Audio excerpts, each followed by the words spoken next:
Okay, hello and welcome back to a surprise stream. I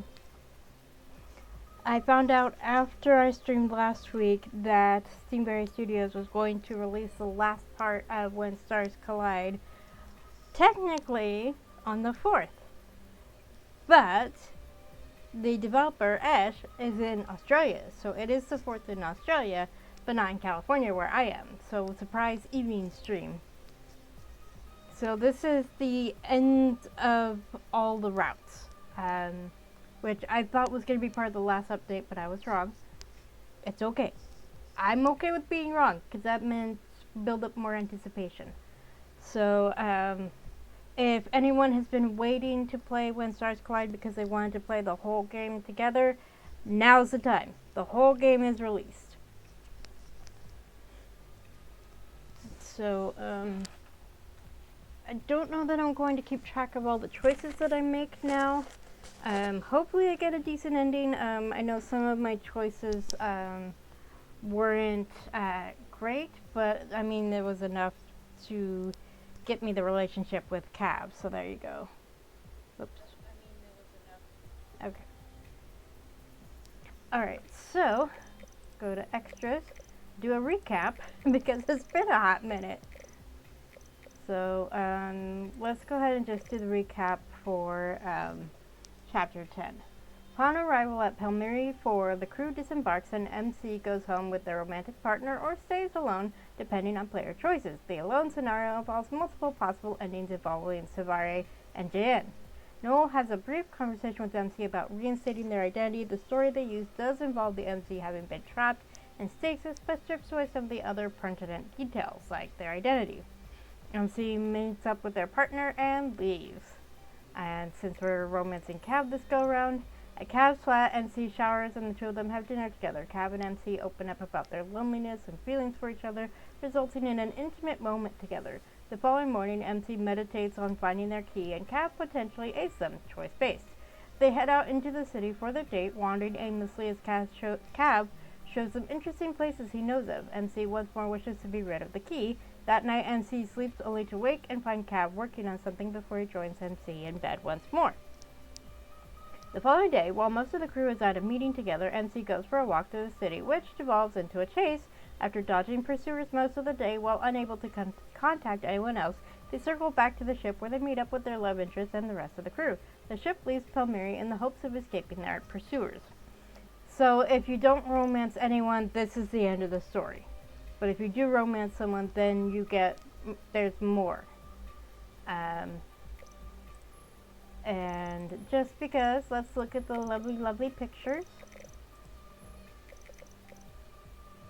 And I just remembered, let's see. Settings. There we go, that's what I'm looking for. We'll do soft focus for love scenes. Because don't want to risk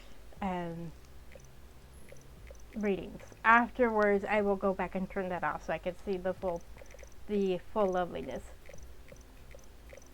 Though honestly, that's not really a problem now because I don't think there's going to be any more CGs. So here we go, Chapter 11. I don't know if I'm going to do more than Chapter 11 tonight. I may play the other chapters later this week because I really want to finish the story.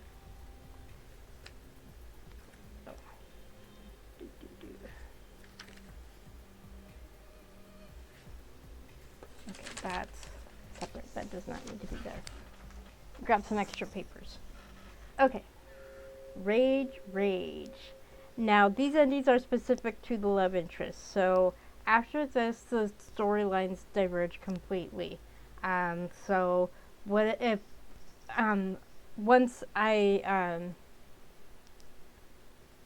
basically, if I continue romancing Asher, we'd have a completely different story after this. If I romance Noel, then another completely different romance. And Ash said that Race is a pretty good ending, so we'll see.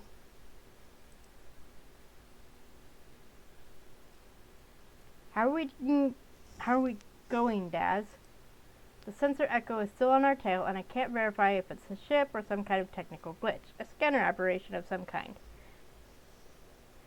What if I lied, though? Hi, Ash. I'm sure all of the endings are going to be fabulous. No matter what order we play them. Is the voice, my voice compared to the sound okay? It's been a while since I streamed from my PC.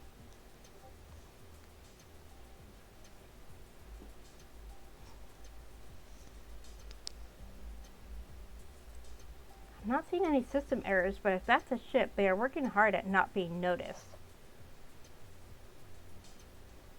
Can't hear the sound of the game at all? Okay. Let's see. Boost that up. Can you hear it now? Yeah, it's just the music playing right now.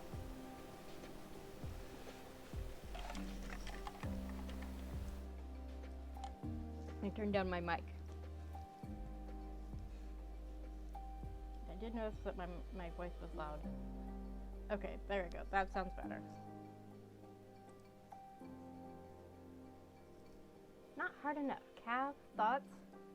I can check, but not if you want to stay hidden. Space wizard or not, I'm still a mere mortal, Noel. I've got my limits too. So, a unique thing with Cav is it turns out he basically took the key from the MC and took it into himself because he's also, you know, I blanked on the name, but similar abilities. So he could take the key from the MC. So he did that without asking, just took it on himself. And in my case, MC got really pissed at him. But you could be more understanding to get a better relationship score with him. But I mean, it's pretty good. Don't know how that's going to affect the ending, but with Gilded Shadows, I followed the guide pretty closely, and this time I wanted to go based more on vibes. So I will, if I don't get the good ending, I will probably play through it again, making sure I max out the score with Cav, and then I get the good ending. If it's a ship, it ain't Jan or Savari, I can tell that much. They wouldn't be lurking back there, and I'd know if either of them had spotted us. Okay, not totally encouraging, but I understand. Daz, keep an eye on whoever or whatever it is. If it's more than just an aberration, I don't want them to know we've noticed them. Asher, you need to be ready to fold with little to no warning. If that aberration back there notices where we're going, we may need to fold before we actually make it to the gate void. This term refers to a large empty spaces within the mainline network of the gate system where there are wide gaps between gateways into the wormhole nexus. Illegal or not. Gotcha, I'm ready whenever you need me for illegal folds and all. Oh gosh. I was watching everything unfold for me at the conference room entrance, but wasn't interrupted as the rest of them worked. Noel paced near Daz's station, then moved back to the captain's chair. Cav was at the central station, which was usually occupied by junior agents. He wasn't manning the controls properly, though, which was why Noel returned a few seconds later to do just that. My mind was half on them and was half occupied with the key I'd taken back from Cav earlier. Examining it, picking it apart to pieces, wondering if I should inscribe it on a prism for safekeeping or not. Cav was preoccupied with keeping our paths shielded as best as he could so we'd be harder for Savari and JN to follow, but I could feel part of his mind peeking my way every so often. It amazed me the ease with which he could manipulate the paths. I'd never have been able to do it on my own, shielding the paths of an entire ship and its crew? Astonishing. He was doing his best to focus despite Noel's fretting about our slow travels. Would have been faster to use the gate system instead of the much slower meridians, especially with all the turbulence from being so near the nexus, but there was no way Noel wanted to get ourselves cornered inside the wormhole. Even if it was unlikely anyone would be stupid enough to do something crazy like fire weapons at us in there. Wouldn't stop them from detaining us or boarding the ship.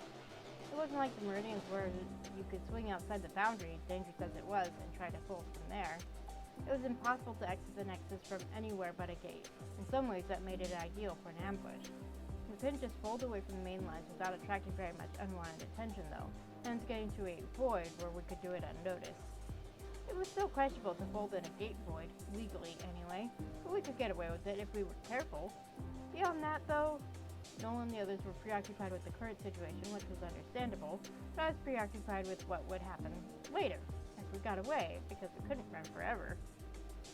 If that aberration was a ship, and realistically it was, because what were the chances of a random sensor glitch appearing right as we left Belmiri? Non-existent, of course. Then getting to the gate void was an uncertainty. Anything after that was even worse than uncertain. Man, I hate not having a proper plan. I was used to improvising. In fact, having a plan meant it would be so much easier for people to disrupt it in nasty ways. Solid paths were so much easier to shatter than the squishy, wobbly ones. That's true. Even so, how much longer to the gate void? About half an hour at our current speed. Rafe, how much more can you give us speed-wise? Depends if you want the engines to explode or not. That's comforting. I have a definite preference for non-exploded engines. I think most of us would have a preference for that. Then, not much more. Noel was silent a moment, mulling that over. Wait 10 more minutes, and if that shadow is still lurking back there, I want you to fold this out, Asher. I'm not interested in a last-minute ambush. Got it. It almost would have felt like a normal mission if not for the palpable tension in the presence of Cav on the bridge. I glanced his way again, but he was standing where he'd been before, hands templed in front of him, head tipped slightly down and eyes closed. Focusing. There were still a lot of unspoken words between us. There was no time for it now, of course. Of course there's never time for it now. But in what I knew was only a brief lull before the storm, I couldn't help but think about what had happened before. By myself, I tried once more to sequester those thoughts at the back of my mind for the time being. Relationship frustrations were the least of my troubles at the moment. Funny how relationship troubles always tried to demand attention no matter what else was going on, though. That's fair. Fortunately, Asher handed me a distraction a scant minute later when, without warning, he powered up the Sympathian chamber and folded out. I almost didn't have time to register the floor vibrating hum before he did so, much less grab onto something to keep myself upright when it was a little rockier than normal. That was not 10 minutes. Asher, what are you? You didn't even get the question out before Asher folded a second time, then a third in rapid succession. Dude! Okay. Told him to do it, Noel. Sorry for the lack of warning. I'll explain in a moment. Asher, where are we now? Just inside the gate void and heading further in for now. Okay, good. Good work. Sorry to spring that on you. What the hell is going on? I know you're not usually on the bridge, Cap, but for the record, I am the one in charge here. You can always take over the role if you want, Anarev. Or you could explain yourself. I'm wondering how particularly lacking that skill is. For real. Sensed something a little ominous, thought it was best to fold out. I know you're used to planning things out to the letter, but that isn't going to do us favors right now. The more random our actions, the less they can be tracked. So you told Asher to fold out because you said something, or because you're trying to be random? I told Asher to go with his gut because I got a bad feeling. You're the one who told me to make sure no one could track us, and that's what I'm doing. Following orders like a good little crew member. The sass. I love the sass. That was not what I meant, and you know it.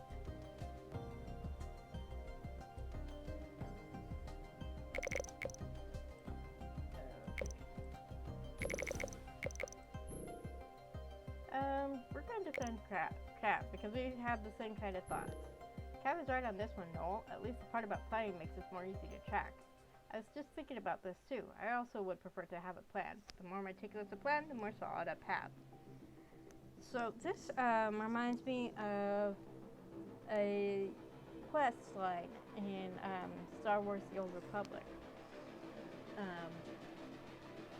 You go to this planet which has force-sensitive people, and they can see the future basically.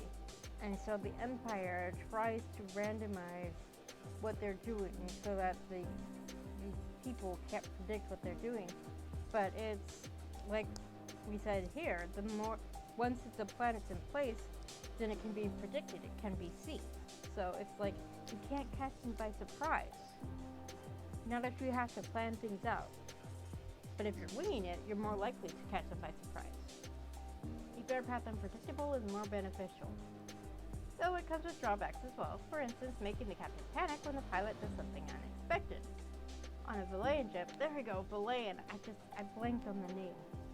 People tend to just roll with it. It's easy to recalibrate on the fly when everyone can look ahead and figure out what you're doing. I do understand that aspect, but we were trying to avoid dealing with any patrol ships that might have noticed that.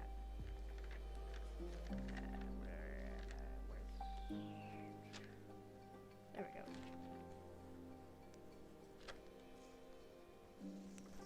Okay, hang on. I'm writing something down.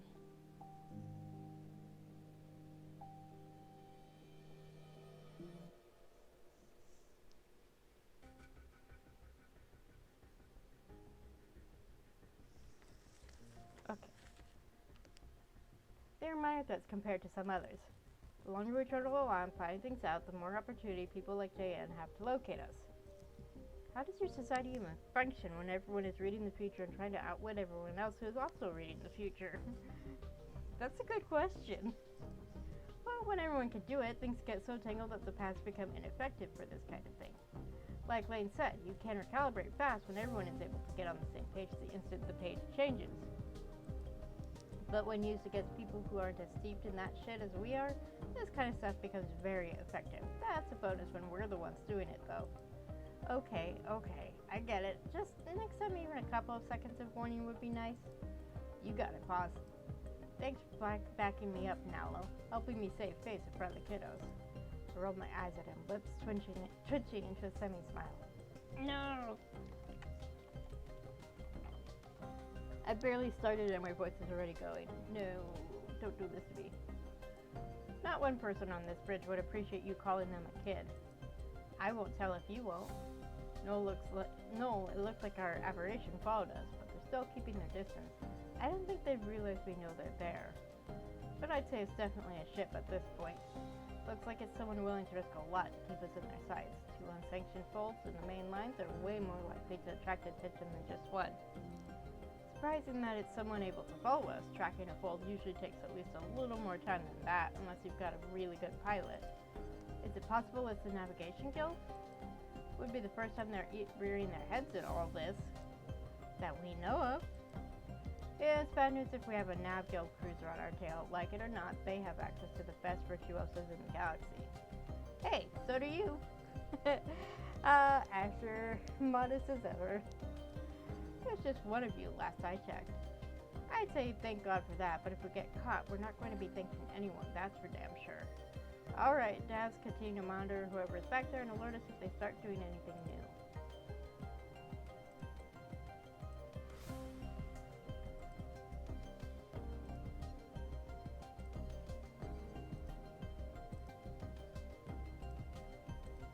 Asher, take us deeper into the void, but get us far away from here the moment that other ship gets even a kilometer closer. Understood. Cav? I got it. I'll do my best to keep us hidden from any other prying eyes for as long as I can. Alright, Lane, if you please. Turned to me unexpectedly, tipping his head towards the conference room. Let's talk. I followed Noel off the bridge, cast a last glance over my shoulder before the door shut behind me. What's up? You don't have to look that concerned. I just thought it might be easier to chat for a moment without everyone else's input. We haven't had a chance to touch base since we left Palmyra 4. Unpredictability or not, I think we should at least discuss possible destinations. Initially, we didn't have much plan other than get away, and now it's just lose whoever's on our tail. You've been quiet up on the bridge this whole time, but in the end, you have to be a voice in deciding where we're heading. And how are you doing? I haven't just been watching and panicking, if that's your concern. He cracked a slight smile at that, leaning against the table and folding his arms. I still can't quite picture you panicking over anything, but I am reaching a point where I am curious if you have any plans for that key you took back from Cav. At this stage, I guess I have to consider the possibility your plan is to make things up as we go. I think it's not possible to make it up as we go, not if we want to succeed.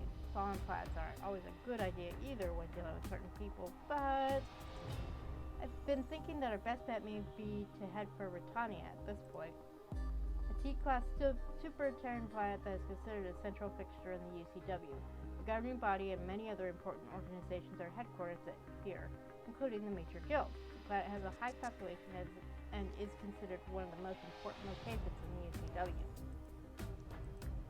Tanya, well, if you're going for unpredictable, I sure as hell didn't expect you to say that. Given that the guilds are taking such an aggressive stance, I'm not sure where else to go. Cav suggested there are some Valayan groups who can try to find to ask for help, but I've never personally had anything to do with them. Cav may have, but his past is... well, that's for him to tell you. I'm not sure his connections are going to come in handy, and even if they would, I don't know that it's good for the crew to get too entangled in all that. So I was wondering if maybe it's best to hand over the key to the UC ruling body and let them handle the Starway. Whether it's Parliament or the Senate itself, they may be more interested in working with me given the activities of what I presume to be, at this point, the Guild Council and not just the Nexus Guild. If we are open enough about who we are and why we're there, it's unlikely they could pull something too shady even if they want to, but as I say this, I can see that look on your face. I can't talk, really. You seem doubtful. I'm not doubtful about you being able to negotiate with the Parliament, and Jamie probably has some connections that will help us out there. I guess I'm surprised you're willing to hand something that important over to the UCW. From what I gathered, that thing is a control code to all things Valayan, which seems like it might encourage you to be more protective of it. Yes, hi Asaya, I did see you. And that's not even considering that Jan and the Entente are not going to be happy about the UC getting their hands on it. Much less Savare. No, but the UCW is far more equipped to deal with that than I am on my own, or we are as a very small ship. The dogs are gonna go crazy in about half an hour. Yeah, I don't like how that sounds at all. Maybe not, but it's going to continue down that road if the guilds continue to pursue the Starway. There's no way to avoid that confrontation. As for the importance of the Yenshin Li, you have to understand that this thing is like a multi-layered puzzle with different components all built into one another. So, kind of like a Rubik's Cube, or more complicated than that. My sister sent a text and the whole family is responding. I can't decipher everything, but I can figure out some of it. So you're thinking of just handing over the portion of the code involving the Starway? I don't think I want to give the rest of the key to the UCW, no, but that leaves a bargaining chip for Savare as well. If I can describe the code onto a data prism, which I think I can, then maybe I can work with him, or other wanderers, other groups. I hadn't considered this possibility. Like I said, I haven't been sitting up on the bridge watching in silence. I've been working on unwinding this thing. But from what I can tell, Cab must have had a similar plan because he'd already started on pulling it apart. It's not a bad plan if it's possible. I mean, he was going to go about it in a stupid way, but yeah. Noel watched me in silence for a moment. He wanted to ask how things were between the two of us. He was worried that he'd caused some sort of problem earlier. There was a guilt, concern for us behind the wider concern about the situation.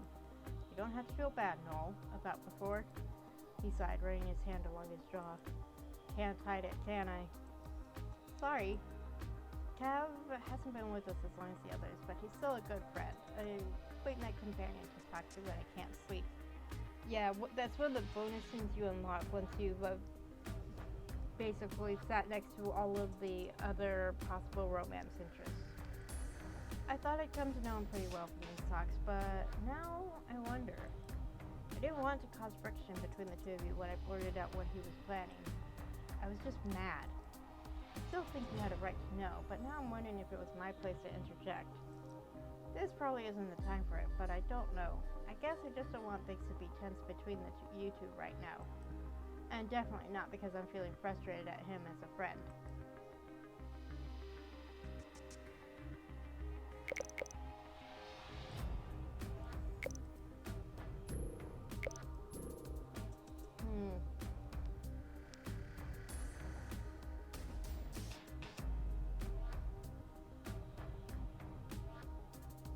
I'm not sure which one I want to say.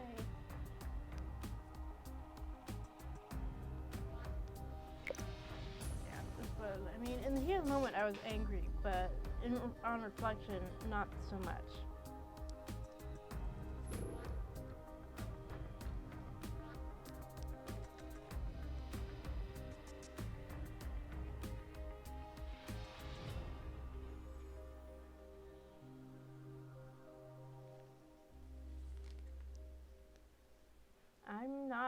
furious with him or anything now, no. Not enough for it to affect how we deal with the current situation. First of all, I do understand that instinctive response of trying to run up to deal with something like this alone. It's probably the same reaction any loner like us would have. We have so few things for people we love that when it feels like they're being threatened, our gut instinct is to pull away from them to protect them. Even if it hurts them a little in the process, we justify it by saying it's the lesser evil. I could almost hear his exact thought process when he decided that was the best course of action.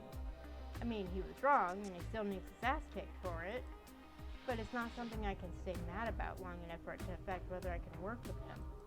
And it's not something that is going to keep me from talking to him and working things out when we get the chance, so don't worry about that. Don't worry about us. And for the record, you had every right to be upset at him as a friend. It's frustrating as hell when you consider yourself close to someone and then they pull something that makes it seem like they don't quite feel the same way. Or that they don't trust you the same way. I imagine he didn't intend it to be like that. He was obviously desperate, more than I've ever seen him. I don't know how much he told you about himself. Not much. He glossed a lot of it over. We didn't have time, and I wasn't going to make him pour his heart out in front of everyone. But there seems to be some pretty deep scars there. That much is obvious. Not just the physical ones. Oh yeah. I guess it doesn't take a genius to realize he lost everything in the past. Probably to do with the radio and all that mess. I'm assuming he's old enough to have witnessed it firsthand. Just got that feeling. You're not wrong on any of those counts. It's probably worse than you realize too. That's why it's hard for me to be that angry. Anyway, you'll have time to work through all that and learn more about him when all this is over. The point is that I think he panicked and needed a wake-up call. You may have to make him sit down and talk to you, but there will be plenty of late nights going forward. I'm sure of it. I hoped it would be like that anyway. Yeah, there will be.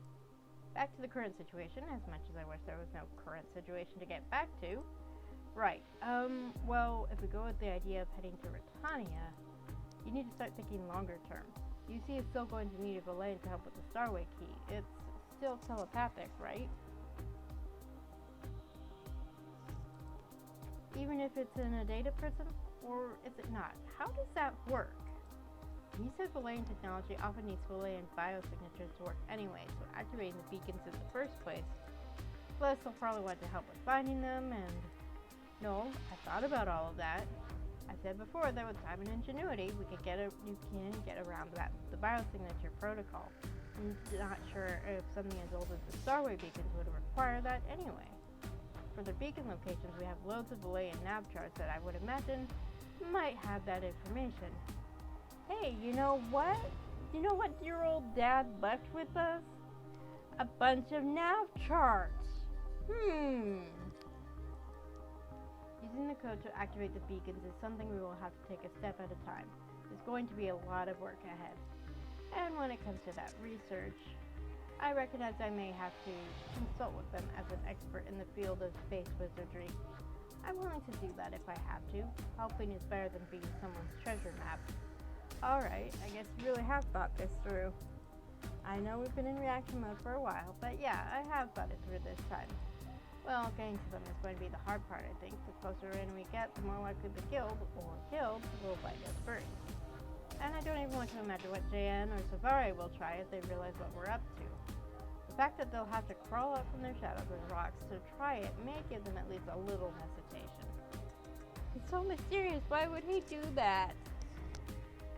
I don't know, you're the writer, you tell me.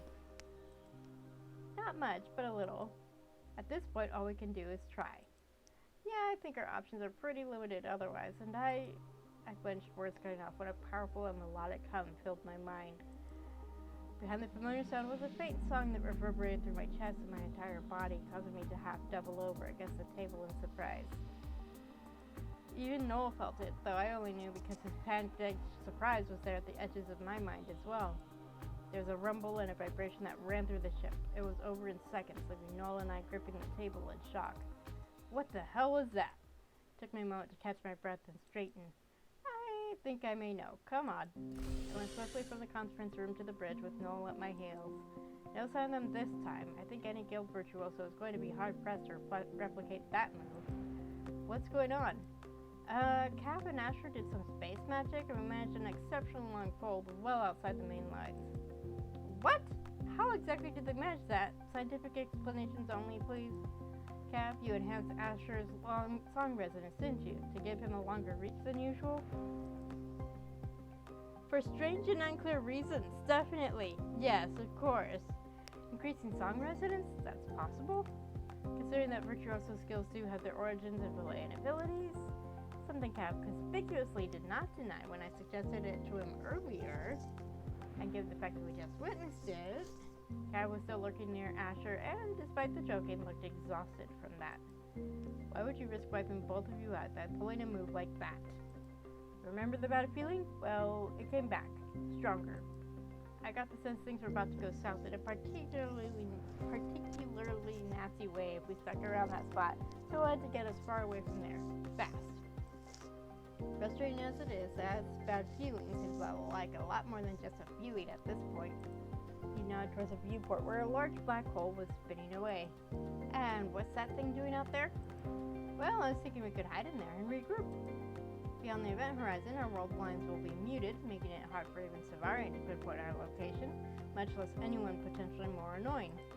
If we stay out in the open, things aren't going to go well. That much I know. At this point, I'm not going to argue with you. If you think it's the best thing, then let's do it. Asher, can you manage or should I take over? I'm not that tired. Not yet. Just a little woozy for a second. We're ready to dive. Operium cloud is at 99.2% and our connection to real space is solid. Take us in, Asher. Heading into the ergosphere now. Cat finally left his place near Asher and came to where I was. Draping an arm around my shoulders, he leaned against me with a sigh. I hated seeing him looking tired and stressed. The ship moved into the ergosphere and Asher began to navigate us across the event horizon. No, I think I may have caught sight of another ship right as we dipped out of real space.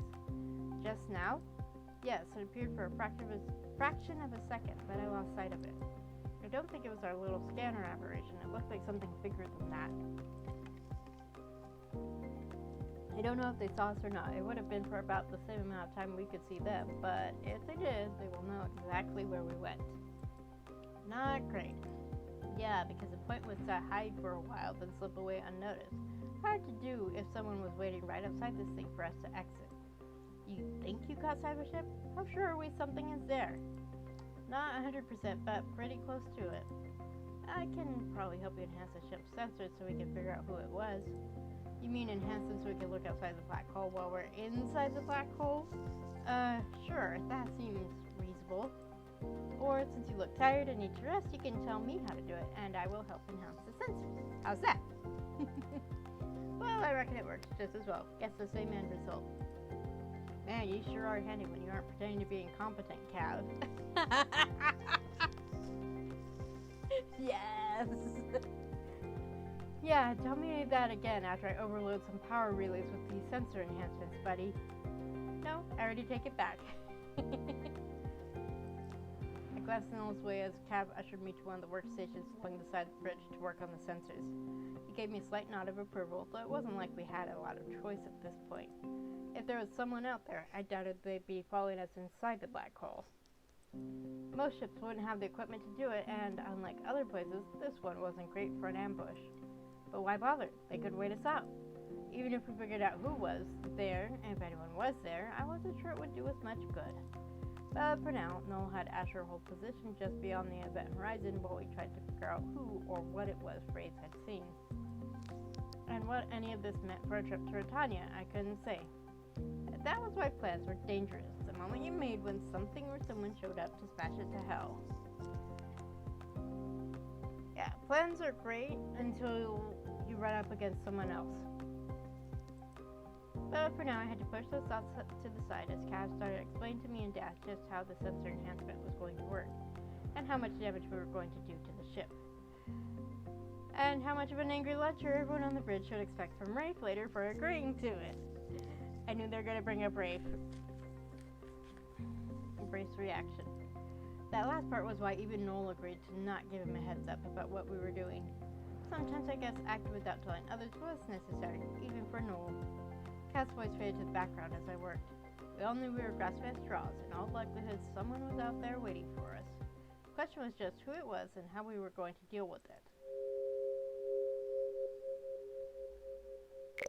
Okay, already on to chapter 12. Okay, I'm gonna keep going. Come on, all the way down. Thank you.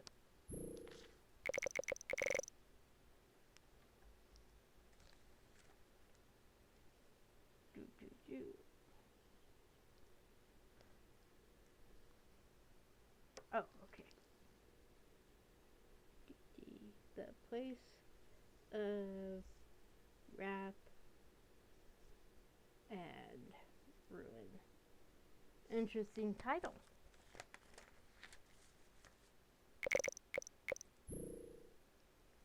This place.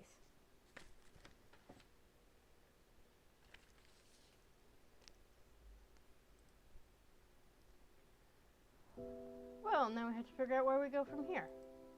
With Cav's enhancements to our sensors, we've confirmed there's someone out there waiting for us. We weren't able to verify an exact identity, but I don't think it's a guild, unfortunately. Not with those readings. Excuse me. What a pity we can't take a second look since you blew out our long-range scanner relay the first time around. I knew Rafe was gonna bitch about it. But yeah, at least we got a glimpse of whatever's out there. Noel and I shared a look, but Cav was completely nonplussed by Rafe's annoyance, of course. Of course Cav's not bothered. The sensors were a calculated sacrifice, my friend. Yeah, well, color me unimpressed that with your superior arcane knowledge or whatever, this is the best it can do. You made sure to let us know for the past month and a half how unimpressed you are with us. Don't worry. I haven't let you know shit, you faker. Lane had to take all that flack on her own because you're a fucking coward. Or a swindler. Take your pick. I'll pick swindler, thank you. It has a much nicer ring to it. Poor Noel. That look on his face as he rubbed his forehead and looked like he needed alcohol. Can you please stop arguing for 10 minutes and come up with actual solutions to the current situation? I don't. Sighed and placed my hand over his mouth. That doesn't work anymore, Eldonalo. Worth a shot. On topic. Current solutions are pretty limited, Noel. Unless we burst back out of the black hole and do an immediate and massive fold-out the way we did when we escaped the dimensional sphere, I'm not seeing other options. Yeah, I recall the damage the ship took when Asher pulled that set, so I admit I'm not a fan. And before any of you claim I'm just babying Ophelia, it's not just that. The fact is that we can't afford to take heavy damage when we have people chasing us. We could leave us stranded or vulnerable when we can't afford to be either. That's fair. I agree that strategy is a last resort, but we have to keep it on the table if there's nothing else. I'm not sure there's anything else. We can't hide in here forever. Whoever is out there can wait us out. We have to exit the event horizon from the same spot we entered. If it's Jayan or Savari, they may be able to intervene before we can fold out if we don't do it immediately. Is there any way to plot a different course, take us to a different exit point? There isn't, Noel. That isn't how this works. You know that. The only thing keeping us intact as we enter and exit is our connection to the external world lines.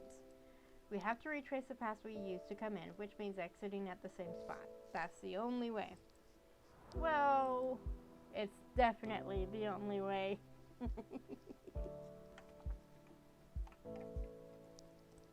We could technically reattach to different world lines instead. That is not possible. I don't care who you are. You'd have to fully disconnect, then reconnect. And our ship is not equipped for that. Just thinking about the equations is going to give me nightmares. Okay, I'm actually going to go get some more water. I'll be right back.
Okay, I have plenty of water. Forgot to make sure it was full before I started this. She's a good ship, but we do not have the computing power for that. It's not unprecedented. When you think about it, we already did something similar with that dimensional sphere. That's not the same. You untangled the existing world lines and got us most of the way there with the maps. You didn't connect us to whole new ones. What if we had to calculate manually What we had to calculate manually is nothing compared to what we'd be doing this time. We won't be connecting to whole new world lines this time either. Lane didn't phrase it the right way the first time. What she's referring to is more of a world line bypass. And yes, it is possible. Usually you exit a black hole by calculating your past world line and retracing it to a point of origin. In that situation, that section of your world line is both your past and a potential future experience. Lane is talking about bypassing that potential future and instead connecting our current place in space-time to a different potential future. It's a sort of world line manipulation. Okay. I think I understand.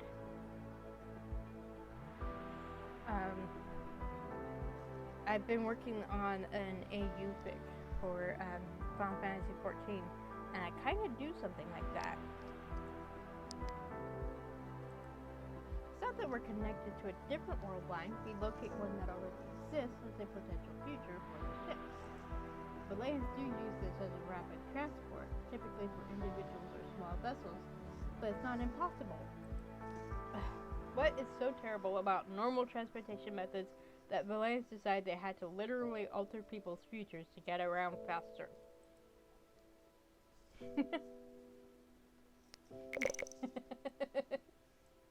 I like both responses. It's okay if you don't understand. No one but Cap and MC understand. I don't even understand. No, I kind of get it. It's like a multiverse type thing, and instead of connecting to your usual potential future, you connect to a different potential future. Where maybe you made a different decision. Okay.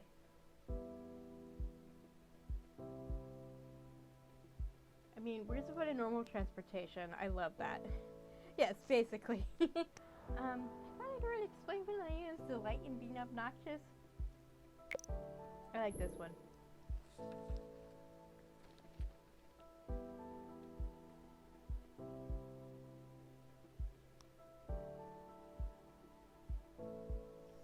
Where's the fun in normal transportation?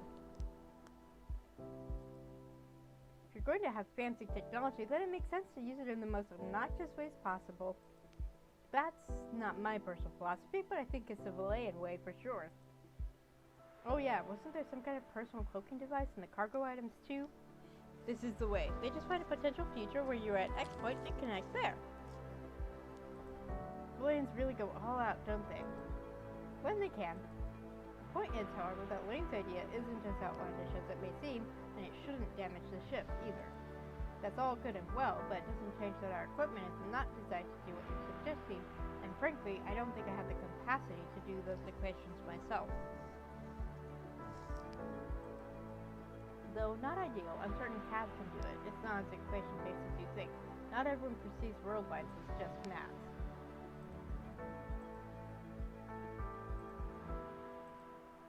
Yeah, I can tell that, this is not an American writing because we don't say maths. We say math.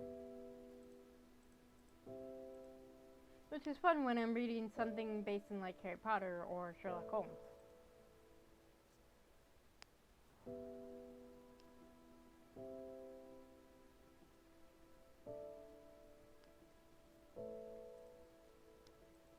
And Cav is a paths guide, after all. I may not be great at that sort of thing, but he's another story.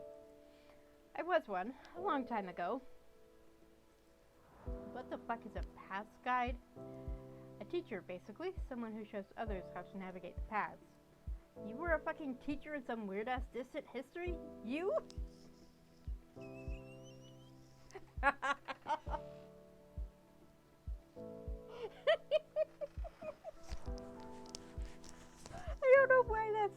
me. Yeah, I can't picture that at all. Actually, I can see it. I had several professors that were just about caps full of eccentric and scruffy. Excuse me, I am not eccentric. I simply have a distinct and vibrant personality.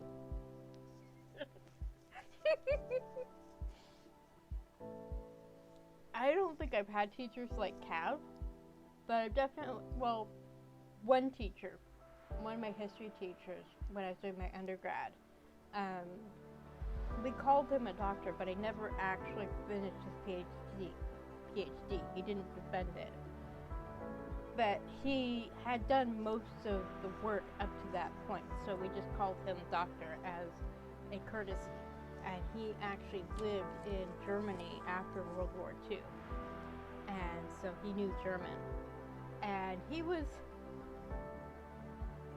definitely eccentric and definitely an acquired taste.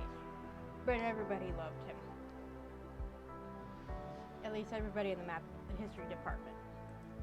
I mean, okay, hold on. We can discuss Cav's unlikely job history later. Right now, I want to know how this path realignment might work, and frankly, if our ship can survive it. Oh, that won't be a problem. It's not all that different from the method you already use. You use machines and equations to track your world lines. Everything gets calculated automatically. In this case, Lane is suggesting that I do it myself. Under normal circumstances, we would also use a device to calculate the worldwide trajectory, but for the most part, that's because it's faster and a little more accurate. As Lane said, we don't have to reduce it to numbers, so it's not impossible to do it manually. It's about finding the potential worldwide trajectory you want and connecting your current location to it instead of traveling the distance. Normally, in time, no matter how you slice it up, you have to traverse the distance from one point to another. What we are doing is the only known method to bypass that. Seems like doing that manually is going to be hard.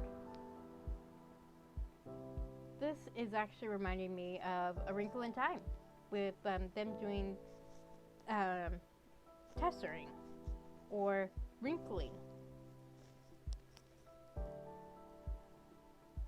Gosh, it's been ages since I read that. It's not easy, but once you pick the spot that you want to reach, that potential becomes real. That's what matters. It's the precision that's the hard part. It does seem important to be precise. What are the risks? Overshooting the target location by an amount of time or distance. It would mean not ending up exactly where we intended. That's the biggest risk. That said, generally you'd be in the vicinity. There is minimal risk of something like the crew ending up at wildly disparate points or something like that. You'd have to be drunk as hell to make a mistake like that, though. The hard part won't be something like keeping everyone together. It'll be finding a safe location and targeting that exact place in space and time. The point is, I won't know for sure how possible it is until I take a closer look at the paths. I'd only be willing to do the reconfiguration if I'm confident I can manage it safely. And it'll take some time. Well, if you want to give it a shot, you have about 4 hours. I can try to help, but if we're being real, who knows if I'll be able to offer much more than moral support. Sometimes that's the most important part. I think not killing us all is the most important part, frankly. There we go. Someone had to say it. Technically, life is cyclical, so you know what? Don't fucking start with me, Space Wizard. I will toss your ass out the airlock and into this damn black hole personally. Okay, focus, people.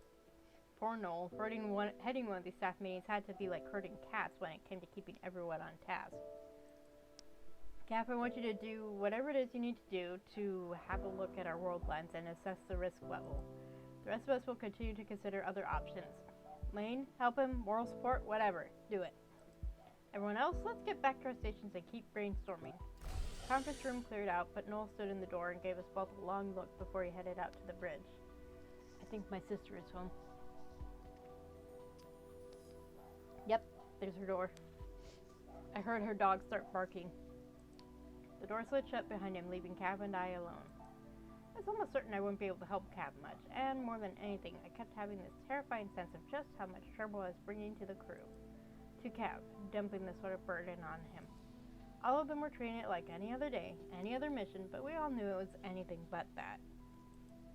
I sighed. Even if they didn't acknowledge how much I had dragged them into a resplendent mess, I had to acknowledge it.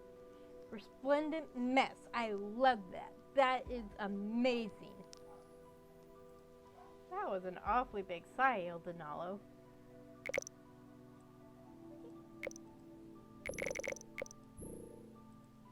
Sorry, just trying to think positive thoughts. Sounds like you're failing. Story of my life these days. I cast a glance over my shoulder at him as I went to peer out the window, though, given where we were, the view wasn't encouraging. I know what you saw before, you know. What made you panic and bring the crew here to hide? Or at least I have the general idea of it. And how did you suss that out when you don't do the pass? Did you have a little peek into my thoughts? You were projecting, and I just made myself a little more receptive to it. That's all. Ah, so yes, played telepathic peeping Tom. I just thought the long fold and black hole hiding spot were a little strange, desperate even, and I could tell you were more worried than you were letting on. Those are the words of someone who's gotten into many resplendent messes. Yes! So I just opened myself up to any stray thoughts you might be sending out. Sneaky, sneaky. I know why you didn't give the others the details, but you've taken on a lot of this burden yourself. And then I dumped this tragedy on you, too. But you're not alone, you know. I came to where I was, leaning back against a shallow ledge to the window as he studied my face. How many times have I told you that in recent days, too,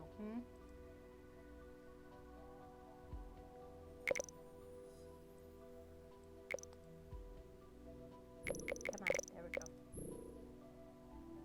We're really bad at this, aren't we? It'll take time, but we'll get the hang of relying on people, each other. I like this one better.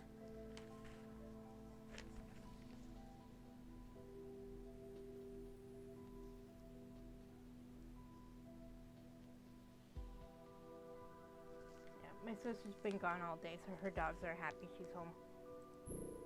We're really bad at this, aren't we? Relying on others, relying on each other.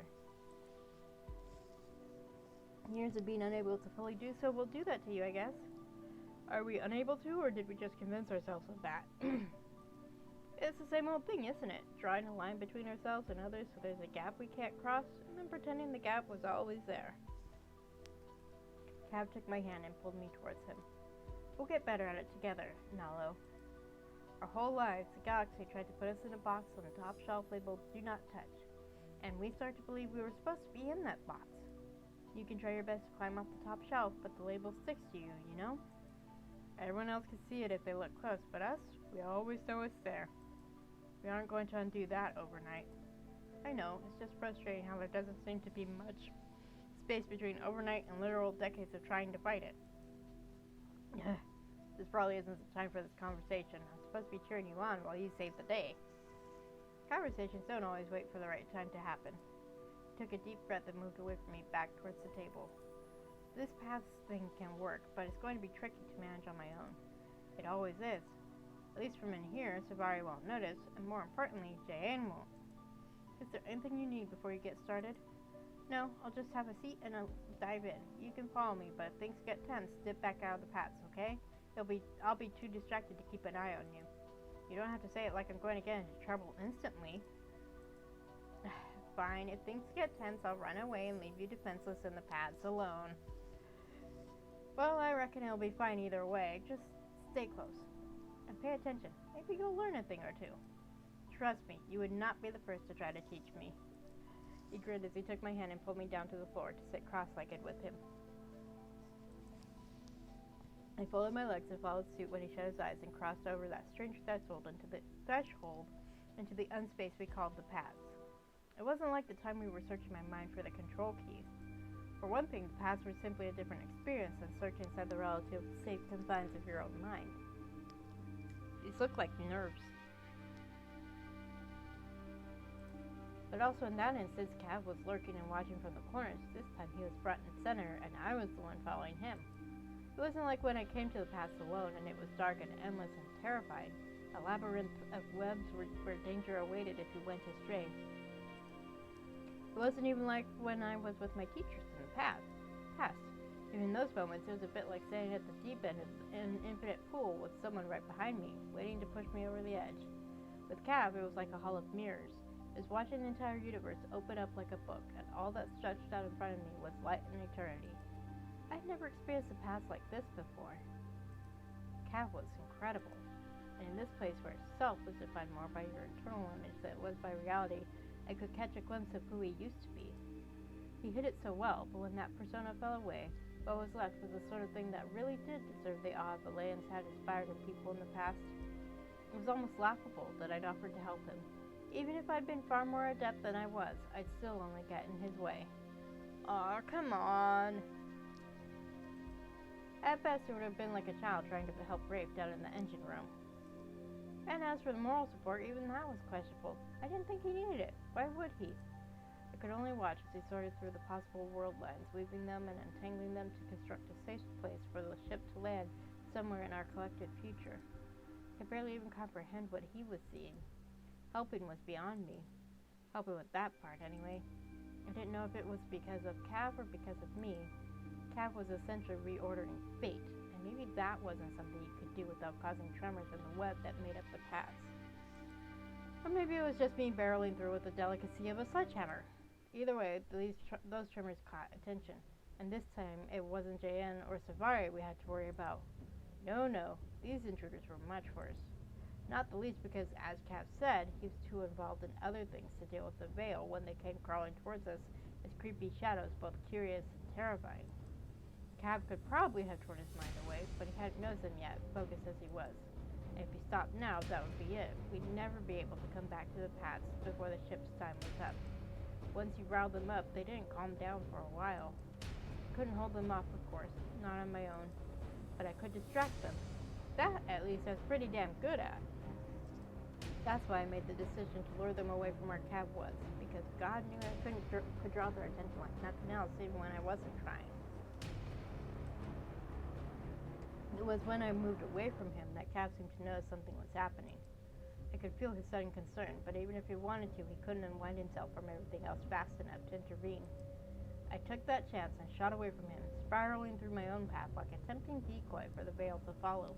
And follow they did. I traversed my long path further and further from Cav to where he couldn't follow if he wanted, all the while luring the Veil from him. And they were just behind me, curling fingers reaching for me and gaping mouths wide as I clawed through my empty paths in search of something to chew on. But all that waited was 500 years of silent sleep where my footsteps echoed back to them, only to be swallowed right away. It was dangerous, of course, to pull them away like this and have them focus on me. Stupid, reckless, self-sacrificing in the worst way, and this time I'd pay the price. Even if Cav hadn't been otherwise occupied, there was no way he'd reach me in time. But after all that had happened, maybe this was the only thing I could do for everyone else to keep them safe. No! This is just as bad as Cav decided to take the key himself. Of course, without me with them, their situation wouldn't be so dire in the first place, would it? That was the most pathetically sad thing. That and the fact that once again, it was a burden I was racing away with on my own while leaving behind someone who would be hurt by my actions. We never learn. I stopped short, shut my eyes, and waited. First tendrils reached me, and I only hoped that Cav had time to finish what he was doing and get the others away. That I'd provided enough of a distraction. Would I be able to find them again, or would my path completely evaporate to nothing? I didn't know. Oblivion was terrifying, but less terrifying than knowing the others were lost because of me. So when the Veil tore into my path, I didn't fight back. It wouldn't have done any good anyway. Even as I felt the memories fading, I just curled into a ball and left them. No! When the Veil finally left, there was nothing left but a ragged flicker. In the void between paths, a little spark, lost and broken, dragged itself along a chewed-up path towards an unknown future. Ah! I didn't expect it either. Ah! I guess my relationship with Cav wasn't high enough. Well, I got to chapter 12. Oh my goodness.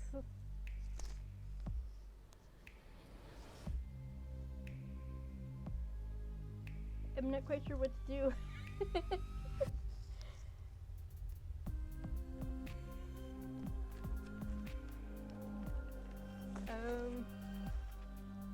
I mean, I could try to at the start of chapter 11. Let's see.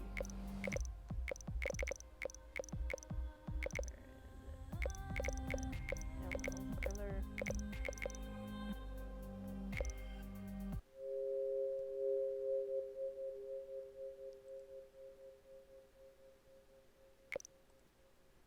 Okay, let's. Wrong button. The arrow. Oh, come on.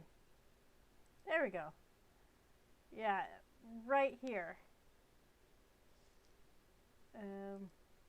Yeah. I think, it has to be somewhere in this zone. Yeah, pretty low.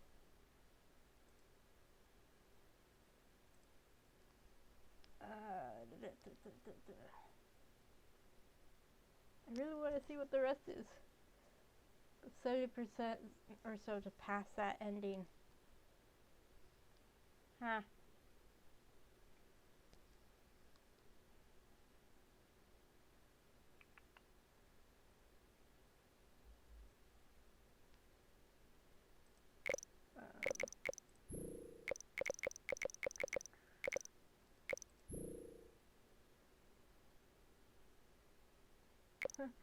Dramatic endings. Other endings. Devoured.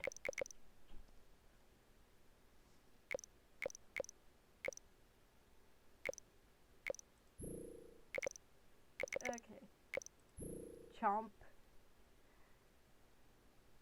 I like the name of that.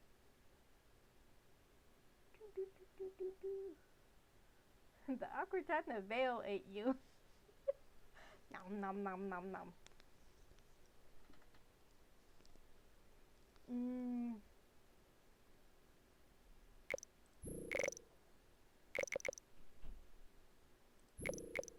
Let's see.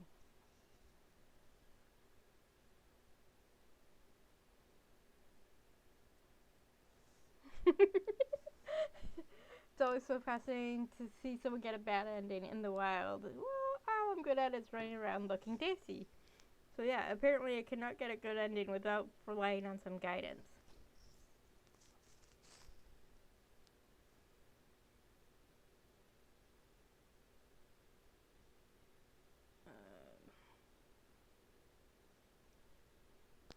Let's see. I think there's...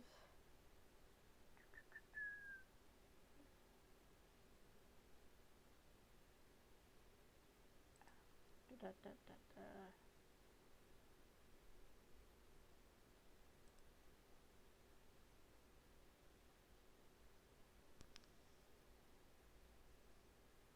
Use the status meters.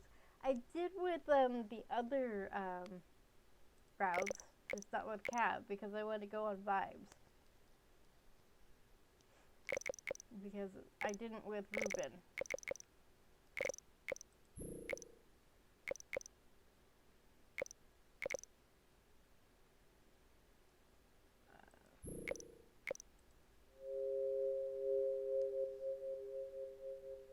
Only Cab and Noel have bad endings in their routes? Okay.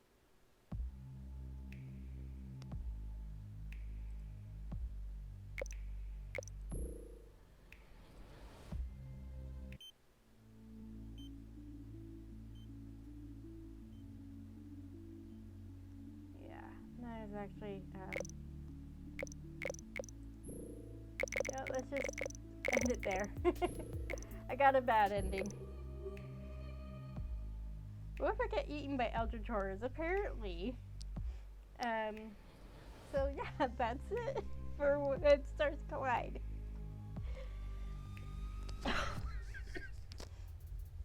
So that was fun. I normally try to avoid the bad endings, so this doesn't bode well for playing Changeling,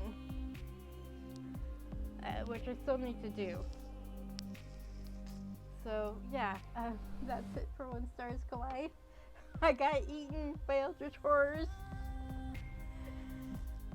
did not have a happy ending with my crew. But my plan is to start again and make sure I pick decisions that work with Cav and not against him. Like not hitting him when he takes a key from me. Yeah, it has way more bad endings.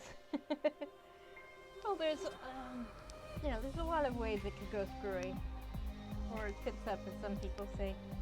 So thank you to everyone who joined me for this unexpected surprise stream.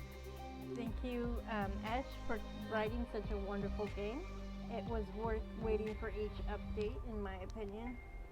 Other people may not feel that way, but in my opinion, it was worth waiting each time. I don't know how the people who were waiting for the whole thing to come out could stand to wait that whole time. Obviously, I could not. I'm the one who, when FF14 updates with more content, I have to go play it. I can't wait to do it. I have to play it right away. So, I might stream again later this week on Wednesday as usual. I don't think there isn't anything planned for Wednesday as far as I know. Yeah, I don't have anything planned for Wednesday, so I may play some more World of Warcraft. If I don't, then I will be playing next Wednesday. So yeah, make sure to drink water, eat food, take a shower, take your meds, take a walk, go to the bathroom, whatever you need to do to practice self-care. Do the thing you've been putting off, and I'll see you next time. Bye!